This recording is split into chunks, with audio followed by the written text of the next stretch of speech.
All right. So session T-28, configuring email on mobile devices.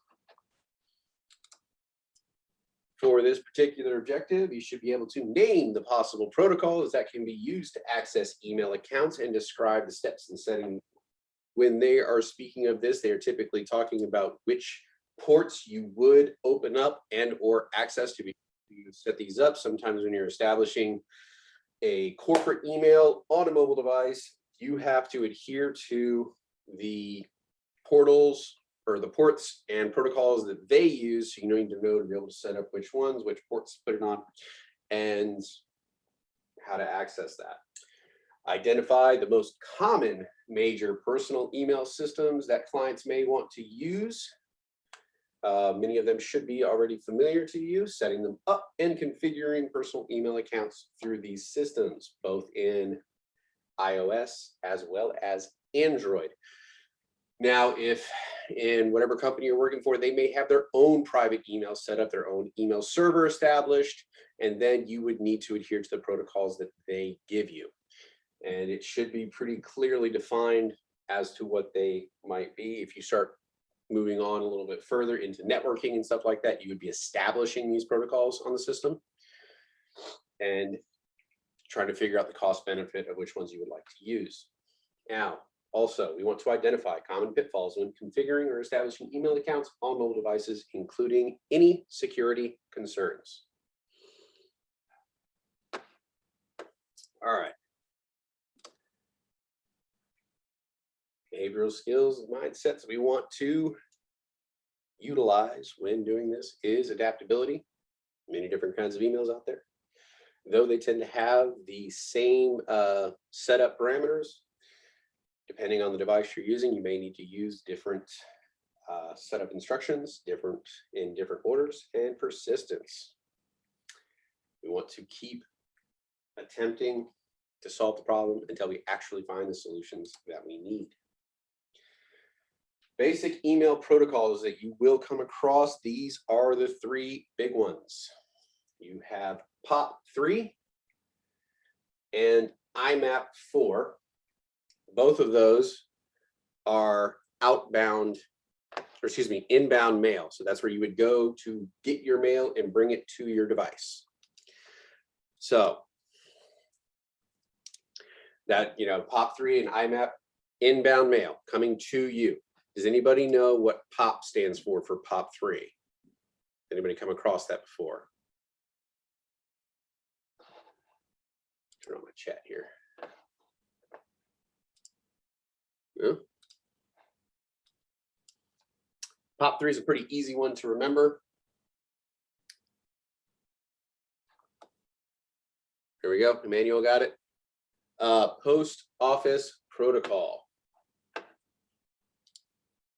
Much like the post office would deliver your physical mail to you, they have a post office protocol for the electronic mail as well. But also do remember, this is inbound mail. There we go. IMAP is the other main one. And we will talk about the differences between these two, which makes it a little bit easier for you. IMAP, which is Internet Message Access Protocol, make it a little easier to realize you are going in to access your messages and download them from the server. POP3 operates off of port 110. Yes, this will be one you need to remember, but when we go over ports in general, we'll give you a mnemonic to kind of help you remember certain batches of ports so that they're easier to kind of revisit in your memory. IMAP off of port 143. And then you have your outbound protocol. When you are sending mail out to people, you would use SMTP, which is Simple Mail Message Transfer Protocol. The easy way to remember that one as an outbound mail port is send mail to people. So that is your only outbound mail protocol, SMTP, or send mail to people. is an easy way to quickly remember it. That is port 25, but again, we will be going over ports a little bit better and explaining an easy way to remember a lot of these protocols. Now, there are other ports that can be utilized for POP3 and IMAP where they will use a more secure port, and they will add another protocol on top of it, which is TLS, which is Transport Layer Security. And that would be a much higher port, but we will show that to you a little bit later as well.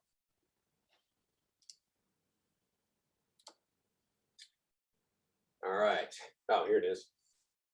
So you have additional security that can be applied, which is SSL, which is Secure Sockets Layer, or Transport Layer Security. Transport Layer Security is the protocol that is replacing Secure Sockets Layer, though some people will still use them to this day. And if you're looking at two different ports, like if we're looking at this right here, where you have the SMTP, and it has 465 or 587, so you have two different ports to choose from. How do you know which one is SSL, which one is TLS? SSL is the older protocol, so it will have the lower port number. So SSL will be under 465 for SMTP. And then 587 would be your TLS, which is the newer technology and the more robust security. And then you have the ports for TLS for POP3 and IMAP, which is 995 and 993. And then if you remember from the Kahoot this morning, we had a way of encrypting emails, which is the SMIME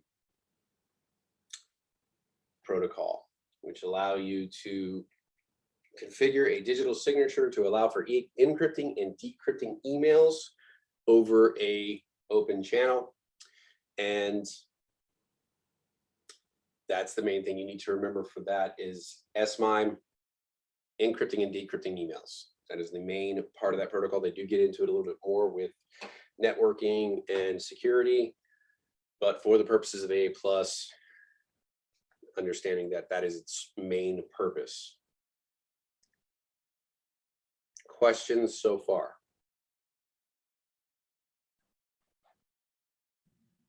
Yes. Go ahead. For Professor Kelly, for SMIME will be more like I don't know if we're gonna get more into this. I don't want to jump ahead of myself, but SMIME will be like we're sending a document or anything, and only you can Communications. that document. Everybody reading those communications, documents, pictures, whatever. If you want to make that a more secure transfer, you would use SMIME encryption to make it so that only the person on the other end. I believe SMIME uses the public-private key interface when dealing with the encryption, which essentially every computer has a public and a private key, and the private key is only known by the computer, and the public key is what you hand out to somebody you want to have access to security. And it's like a two-way lock. If you lock something with the private key, your key, it can only be unlocked with the public key. And then if somebody tries to send a message to you encrypted and they use your public key, if they lock it with the public key, only the private key can unlock it. So the only way to get the key is him sending you the password. That's all it is, right? The encrypted password. It's a transaction that will take place a lot of times when you are communicating with computers. And one of those would be a sharing of keys. If it is a trusted source, like when your computer says, do you trust this particular website or this person, that's sending you information, a lot of times it's saying, hey, do you want us to share your public key with that person so that they can encrypt messages and send it to you, or decrypt messages you send to them? Right. So ideally for liability, it's better to apply this, right? Especially for liability. Yes. Yeah, so secure, before I go, SMIME will be more like another layer of security. Exactly. Another layer of security you would add. Got it. Thank you. All right, no problem. All right, basic overview of Microsoft Exchange. It is probably one of the most popular email exchange servers in the world at the moment. They utilize a special server called the Exchange server. It's used predominantly by private users as well as large corporations, so that employees and everybody can access, it puts a lot of this information into one house so you can access your calendars, instant messages, emails, all that stuff in a single location. They're also using like another one that Microsoft uses is Teams, does similar things, kind of puts everything under that one umbrella. And then you have the Office Suite is another one. So that is one of the largest ones out there. You just kind of need to be aware of it, understand that. And then they have the EAS system, or Exchange Active Sync, which is a Microsoft proprietary protocol that is used to synchronize the Microsoft Exchange emails and contacts and all that kind of fun stuff. Now, question, do you know which of the two access protocols, POP3 or IMAP, would utilize this EAS system in order to sync up your emails across all servers?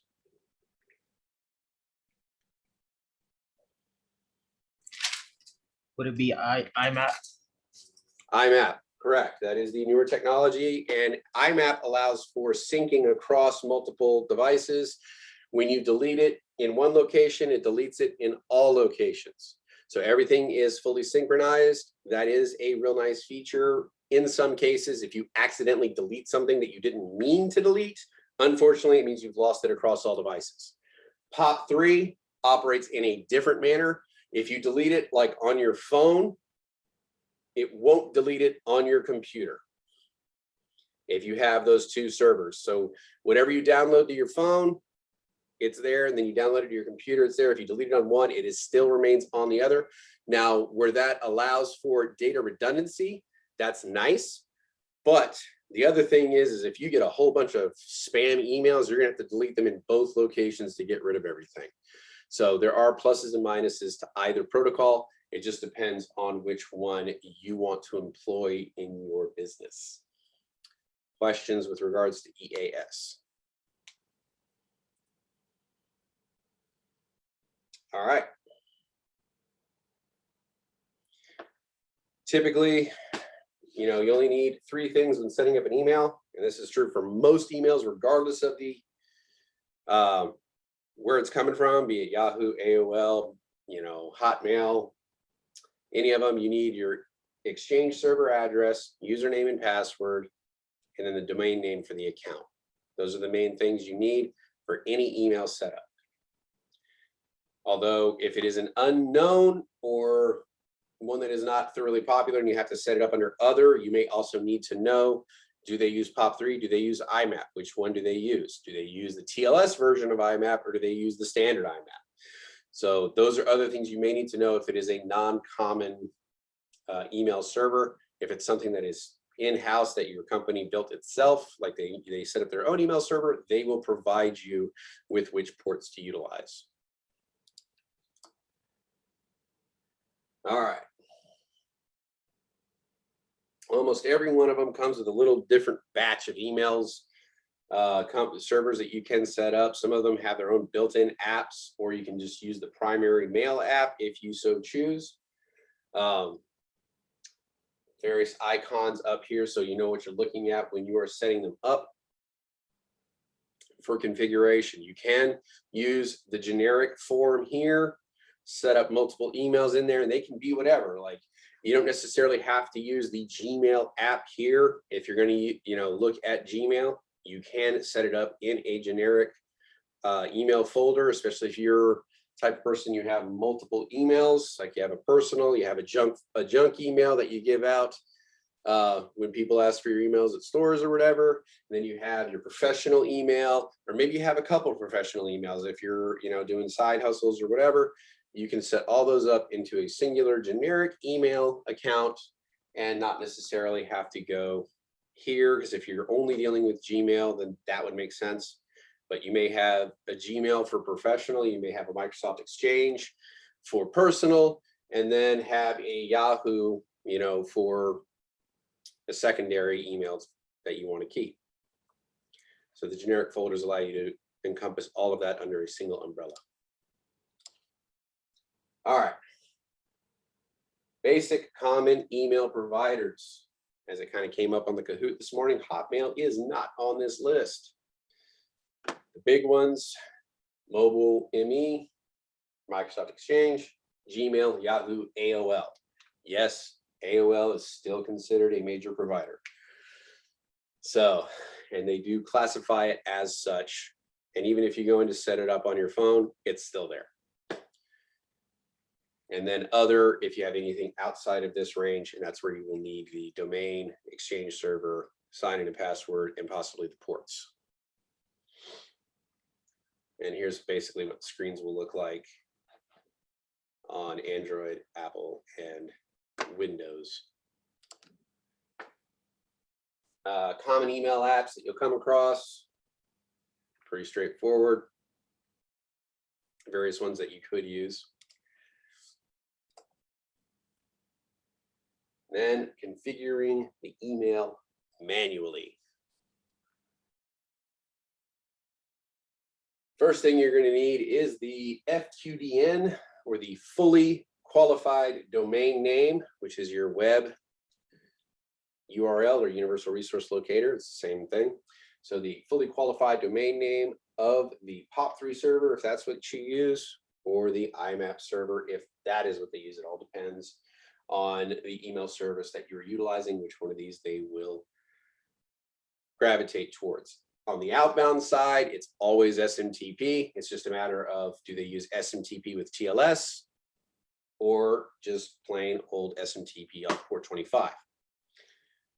Then that's where the port numbers come in, and that signifies to the actual device whether you're using a secure or non-secure version of one of these particular ports, and which type of security, if any, you would utilize.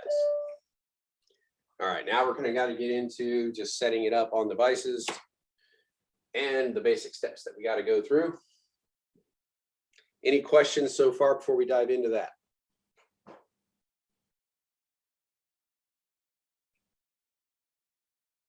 Yes, Will.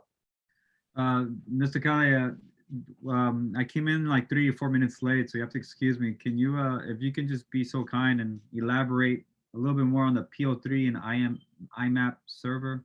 Man, I all the ports we needed to know for the exam, and you missed it. Just the beginning part. No, like the. So IMAP. Okay, so there's inbound and outbound protocols with mail. Now, inbound would essentially be your device reaching out to the servers and saying, hey, I need this information sent to me. And the two protocols you would typically use for that, which is POP, and the other name for it is Post Office Protocol, which is off of port 110. But again, we will get into ports later.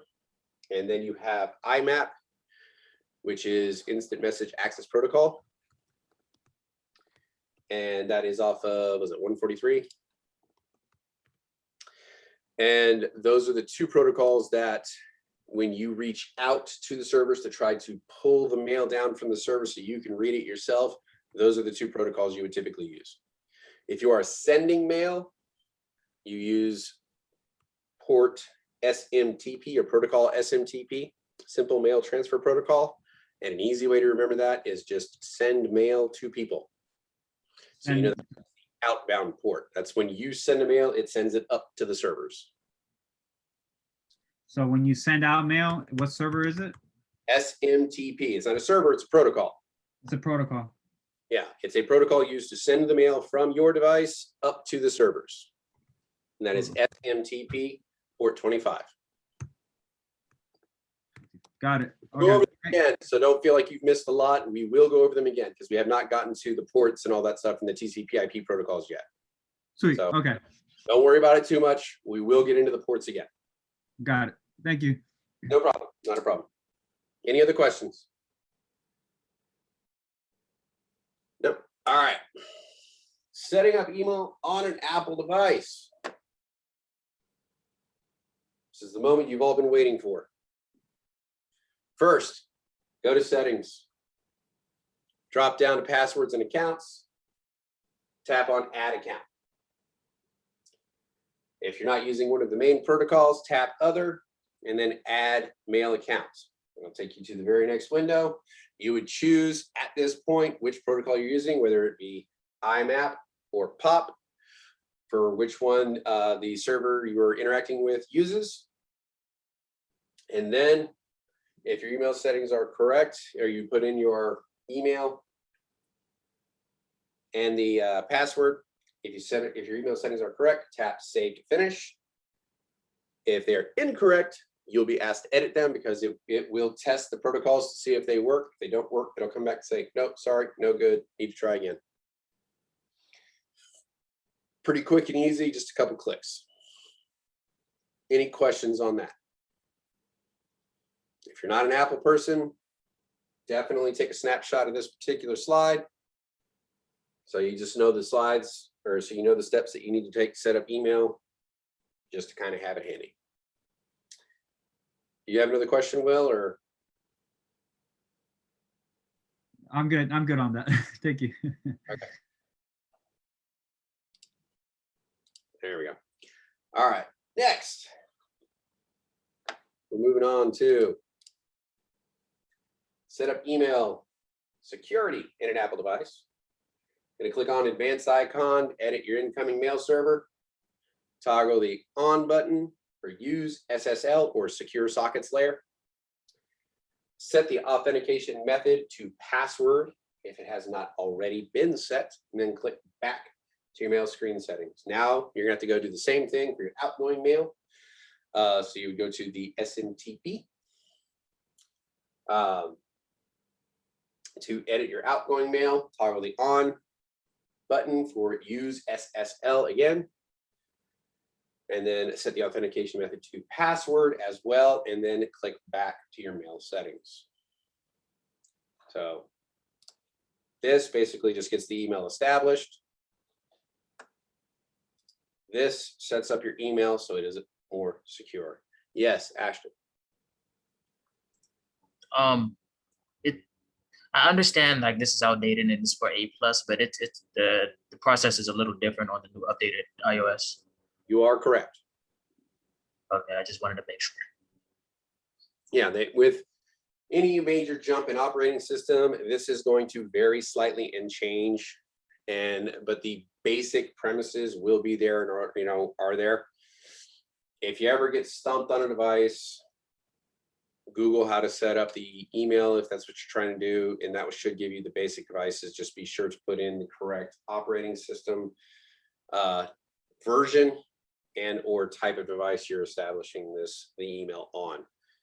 But this particular presentation, for the most part, is about the exam.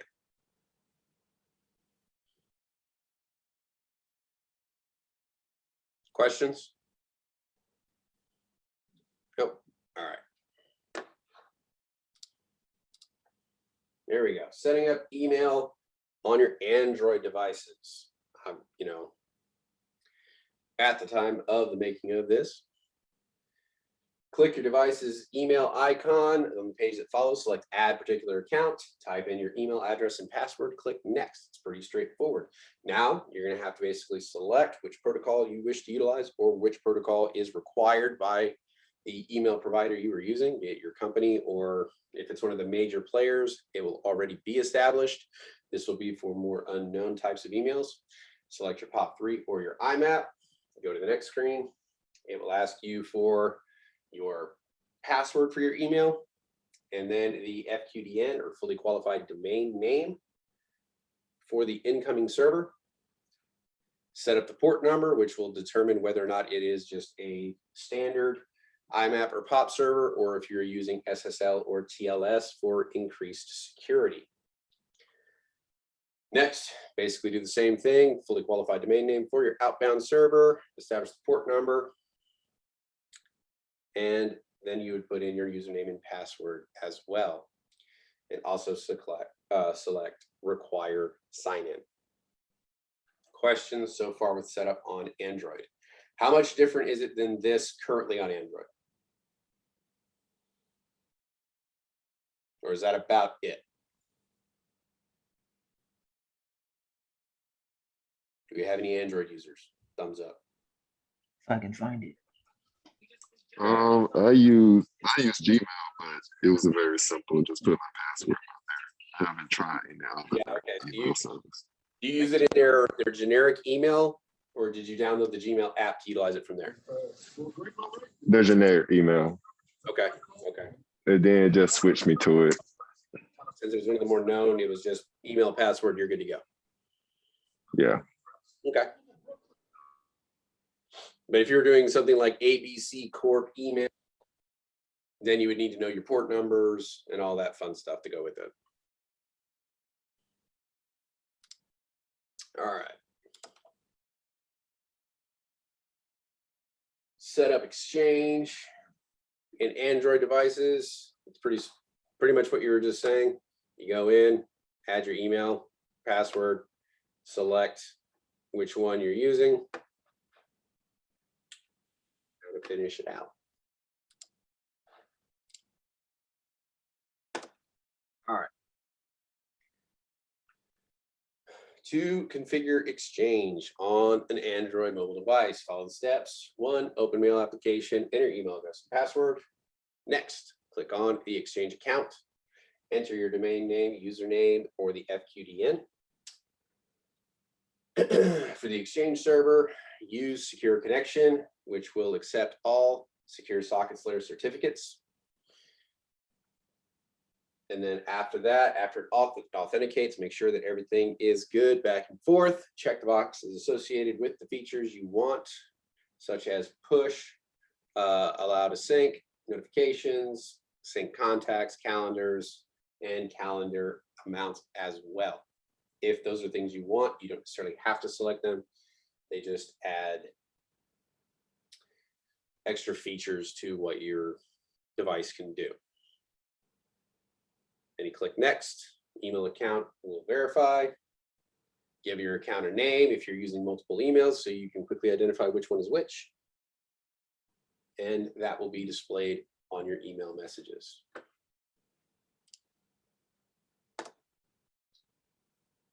Windows Phone. Does anybody here use a Windows Phone? Does anybody here know anybody who uses a Windows Phone?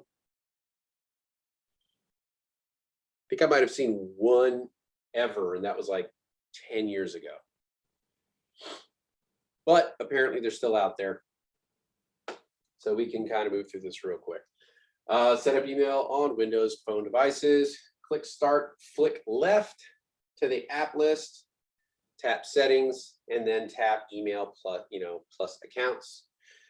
Get into that menu, tap Add Accounts, Other Accounts to establish a new one if it is not one of the main ones. Then tap the email address box, type in your email address, type in your password, and then you're going to select POP3 or IMAP, whichever ones you want to use, and then the SMTP server names, and then you enter user and passwords for those. Tap Sign In, it will authenticate, make sure everything is good. If all goes through, it will move you along to your email. Pitfalls when configuring an email. Big one is username and passwords. People have a nasty habit of forgetting passwords, especially if you are with the company and they require you changing your passwords over and over again. They don't utilize something like single sign-in. People have to remember 15, 20 passwords for all the various things they got to get into. And every 2 months, you require them to change that password. You can kind of go through password overload in those particular cases, and people will forget their actual passwords and need to recover them. But the problem is if you can't remember it, it won't let you establish it to be able to recover it. So that would be a major one when you're trying to set up your email. So then you would need to go back to a prior device, recover the email, get a new password, and then you'll be able to establish it. Knowing your provider settings, if you're supposed to be on POP3 TLS and you put it in, and that's supposed to be on port, I think it's 543, and you put in port 110, it's not going to be able to communicate properly. So if you don't need them, you can contact your email provider to be able to give it to you, or your IT group at your company should be able to provide you with the proper ports that you're supposed to be setting up. Error messages. If it's been working for a while and suddenly starts giving you errors and not connecting and downloading emails, either the ingoing, outgoing email servers are down, or the DNS server is not properly pointing to the correct server to get you going. Does anybody know what DNS stands for?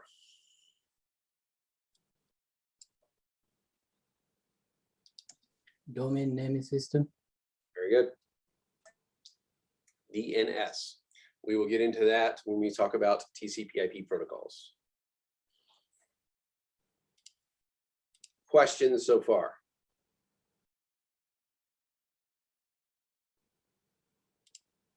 All right.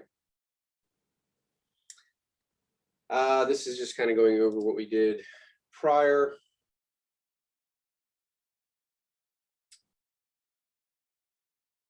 Optional updates that they did.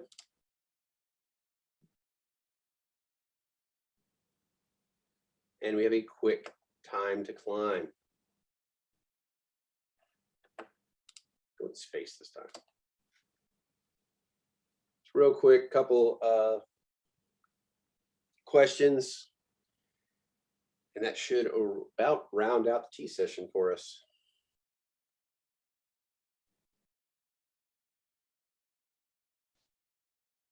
Two, three.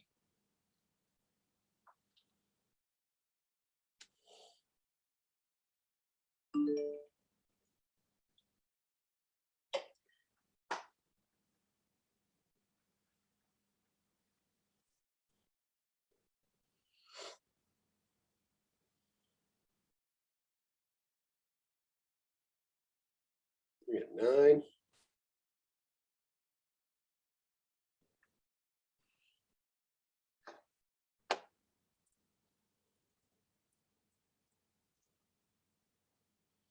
Ten. 11. Another second or two, and then we'll get started.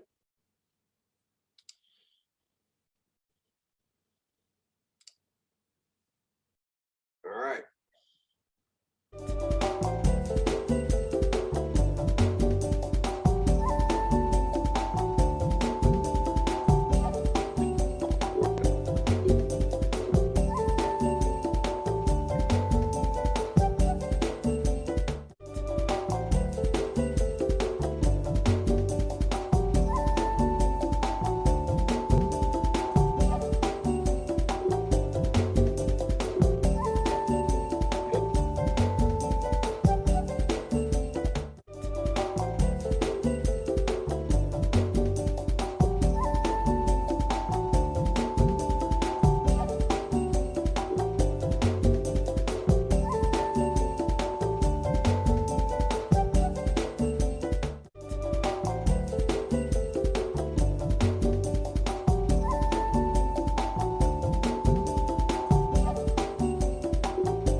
right, any questions with regards to setting it up? If the port numbers just don't stick in your head quite yet, don't worry about it. We haven't gotten into TCP/IP yet.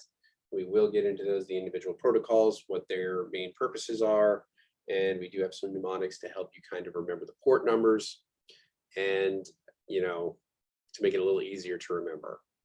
Don't worry. There's roughly 65,000 ports on the computer. Thankfully, A+ only requires that we learn half of them. So, and I am seriously kidding on that. It is not that many. It's probably about 20 ports you'll need to remember. So. And like Kelly said, we're gonna have some mnemonics that will help. It won't be too bad, I promise you. But it is true that there is about 65,000 ports on your computer. All right. After this particular session, should be able to name possible protocols that can be used to access your email accounts. And who can tell me what those three are right off the top of your head? What are the three main protocols we use? Just say one. Top three. Top three. What's another one? IMEI. IMAP. Last one. SMT. SMTP. Okay. Which ones are inbound? The ones you would go out and pull down your messages from. Pop and Top IMAP. three. Pop and IMAP. Very good. Outbound. Protocols. SMTP. SMTP. What's an easy way to remember that? Send mail to people. Send mail to people. Excellent. Yeah. Excellent. All right. So after that, we should be able to identify the most common major personal email systems that clients may want to use, which would be Microsoft Exchange, Mobile ME, AOL. What was the last one? Yahoo Mail. That's the fourth one. And then outside of that, it typically goes into other. And we should be able to identify the steps in configuring those and setting them up in both iOS and Android. By some weird chance you get a Windows phone, you should be able to do it there too. If not, Google is your friend. Identify the common pitfalls when configuring or establishing email accounts on mobile devices, including security concerns. What are the two protocols we would attach to those three main ones to make them more secure? SSL and TLS. What was it again? You had it, Ashton. I couldn't hear you. I'm sorry, I muted before I could finish. SSL and TLS. Perfect. SSL and TLS. Bonus points for what they acronym stands for. Secure socket layer There you and go. transport layer security. Perfect. Thank you very much, Jackie. All right. And if I want to encrypt and decrypt emails, what is the protocol I would use? SMIME. That's mine. SMIME. Very good. All right. With that, if there are no questions, we will be closing out this technical session.